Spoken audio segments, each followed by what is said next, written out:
Have you ever pulled up next to a brand new pickup truck at a red light and just paused for a second? Like, who is driving that thing and how on earth are they paying for it? We're talking about a vehicle with a price tag that could cover a down payment on a house in most parts of the country. Chrome everywhere, premium leather interior, and a monthly payment that would make any financial advisor put their head in their hands. And here's the part that really makes you think. The person behind that wheel is probably earning a pretty ordinary income. Maybe they work in the same office as you. Maybe they're your neighbor.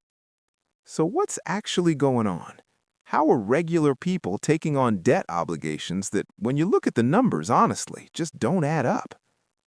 My name is Marcus, and what I do is study the financial habits and spending decisions that slowly chip away at people's long-term wealth. If you've ever scratched your head wondering how your coworker drives a $75,000 truck while telling you he can't afford to put money into his 401k, stick around because by the end of this video, it's all going to make sense. And if you get something valuable out of this, a like and a subscribe genuinely helps this channel grow. Now, before we get into how this whole thing works, let's just take a moment to appreciate how big this problem actually is. The average new vehicle payment in the United States has crossed $700 per month. And I want to be clear, that's not for some high-end luxury import or a limited edition sports car. That is the average payment for an average new car bought by an average person. When you zoom in specifically on trucks and SUVs, which at this point make up the bulk of what Americans are buying, those average payments push past $900 a month. And a meaningful chunk of buyers are sitting at $1,200 or more every single month. Stretch that across a full loan term, and you're looking at total repayments that can exceed $80,000. And that's before you've spent a single dollar on insurance, maintenance, or gas. Now, wages have gone up over the years, sure, but not nearly enough to make these payment levels look reasonable under any traditional financial guidance. So the real question is, how are people actually pulling this off? The honest answer is a combination of changes in how loans are structured, some very deliberate psychological tactics, and a whole lot of financial maneuvering that ultimately costs people far more than they realize. And none of it is really working in the buyer's favor. Think about how car loans used to work. Not that long ago, a 36 to 48-month term was just standard. You bought a car, you paid it off in 3 or 4 years, and you moved on. That world is basically gone. Today, 72, 84, and even 96-month loans are completely normal. Some lenders are now dangling 10-year auto loans in front of buyers, which honestly, from a wealth-building perspective, is one of the most damaging financial products a working person can sign up for. The logic from the buyer's side is easy to understand. Stretch out the term, bring down the monthly number. A $60,000 truck that would cost you $1,500 on a 4-year loan suddenly looks a lot more manageable at $900 a month over 7 years. That monthly number feels like something you can work with. The total cost picture is a very different story. That $900 a month over 7 years adds up to over $86,000 in repayments, roughly $14,000 more than the shorter loan would have cost. But honestly, the bigger problem isn't even the extra interest. It's the depreciation mismatch that quietly traps people. By year 5 or 6 of an 8-year loan, the amount you still owe on that truck will almost certainly be higher than the truck is actually worth. That's called negative equity. And once you're in that position, you're stuck. You can't sell it, you can't trade it, and you can't walk away without writing a check to cover the gap between what you owe and what the vehicle will fetch on the market. Now let's talk about those 0% APR offers, because they're everywhere and they sound incredible. 0 interest to finance a vehicle? Sign me up, right? The problem is there's a structural reality behind these promotions that doesn't get talked about nearly enough. The financing cost doesn't just vanish, it gets quietly folded into the price of the vehicle. What you're really choosing between is paying full price for the car and getting the 0% rate, or negotiating the price down and paying a standard interest rate. In the vast majority of cases, you're not walking out with both a discounted price and free financing. It just doesn't work that way. On top of that, these 0% offers almost always require excellent credit and come with shorter repayment windows. The buyers who genuinely qualify for them tend to be the same people who had enough financial cushion to consider paying cash in the first place. For most people financing a vehicle, interest charges are very real, and on a long-term loan, they add up in ways that don't get nearly enough attention at the dealership. Here's where things get particularly damaging, and this is a pattern that plays out constantly. Someone finances a truck on a 6 or 7-year term. Few years in, they get the itch for something newer. But when they look at what they still owe versus what the truck is worth, there's a gap, and not a small one. Instead of dealing with that loss, they roll the negative equity straight into a new loan on an even more expensive vehicle. The balance grows, the asset continues to lose value, and the whole cycle starts again.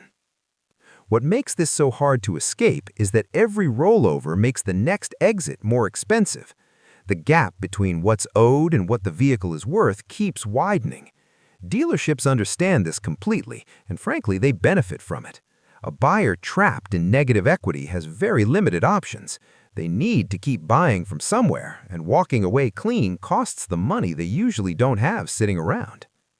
So one of the significant shifts I've watched happen over the last couple of decades is how completely normalized these extreme car payments have become.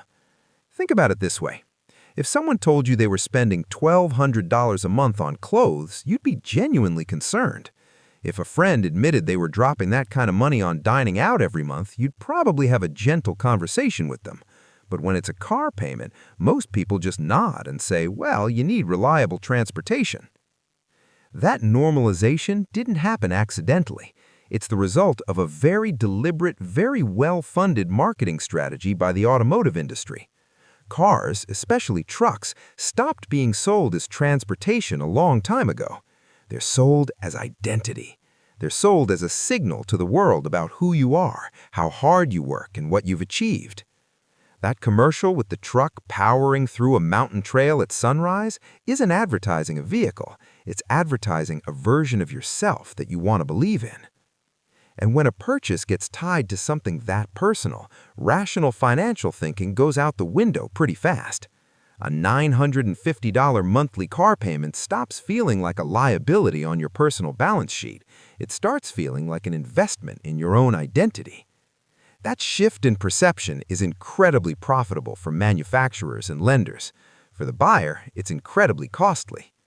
So what does it actually look like when someone is trying to make one of these payments work month to month?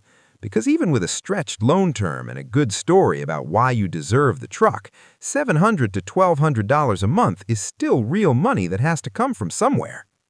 A lot of households quietly rebuild their entire budget around the vehicle payment. It becomes the fixed, non-negotiable line item, and everything else gets adjusted around it. People move into smaller apartments, delay buying homes, skip vacations, and cut back on things they genuinely enjoy, all to protect the car payment. Others take on extra work to cover it. Weekend delivery shifts, ride-share driving on evenings and nights, sometimes literally using that expensive truck to generate the income needed to keep paying for it. The irony of that situation doesn't make it any less common. What concerns me most, though, is the number of people dipping into their retirement savings to fund a vehicle purchase. Whether it's an early withdrawal or a loan against a 401k, the long-term compounding cost of pulling that money out rarely gets calculated when someone is sitting across from a finance manager at a dealership. The real price of that down payment isn't just the dollars taken out, it's the decades of growth those dollars will never produce. And then there's the credit shuffle, where people put insurance, fuel, and maintenance on revolving credit to free up cash for the monthly car payment. Using high-interest consumer debt to prop up a depreciating asset isn't creative budgeting. It's a slow-moving financial problem that tends to compound quietly until it becomes a serious one. Let me just run the real numbers on a realistic scenario, because this is where most people's eyes open up. Say someone buys a $55,000 truck, 7-year loan at 6% interest. Monthly payment works out to around $800, which honestly doesn't sound that bad when the salesperson puts it in front of you. But let's look at what this vehicle actually costs over the life of the loan. Total loan repayment lands around $67,000. Add comprehensive insurance at around $250 a month, and that's another $21,000 over 84 months. Fuel costs for a truck getting 15 miles per gallon run roughly $350 a month, which adds $29,400 over the same period. Maintenance and repairs over 7 years will realistically cost another $15,000, and that's a conservative figure.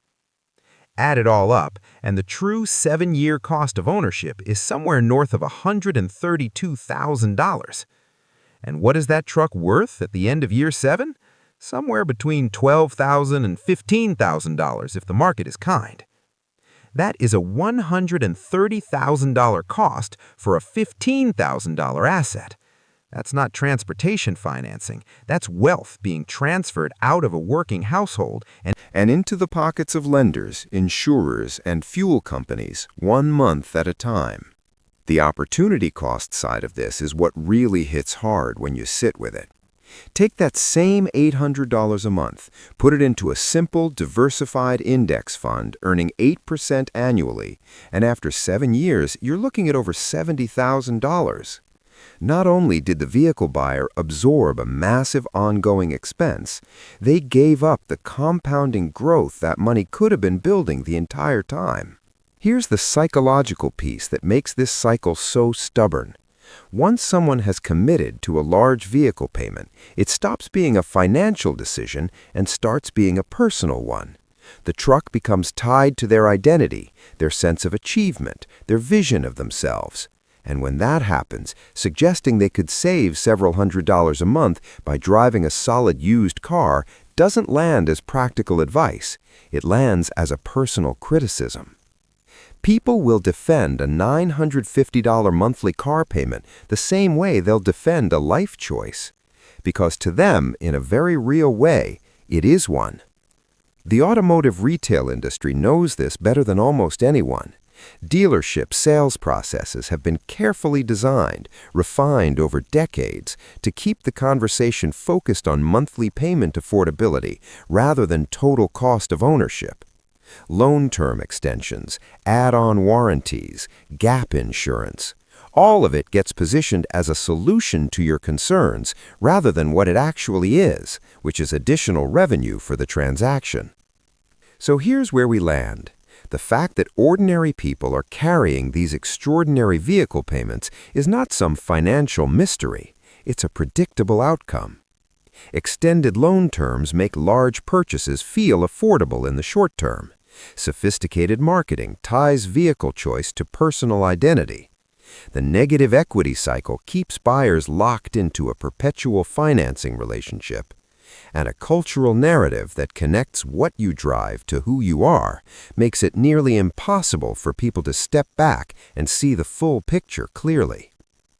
People aren't affording these payments, they're managing them month to month while the long-term cost quietly accumulates in the background. The next time you see a shiny $70,000 truck rolling through your neighborhood, you're not looking at someone winning financially. You're looking at a very effective financial product that was designed from the ground up to serve the lender's interests, not the buyer's. And that reliable, sensible car sitting in your driveway? Don't overlook it. In a world that constantly tries to sell you an identity through a monthly payment, choosing to opt out of that game is one of the most genuinely powerful financial decisions you can make.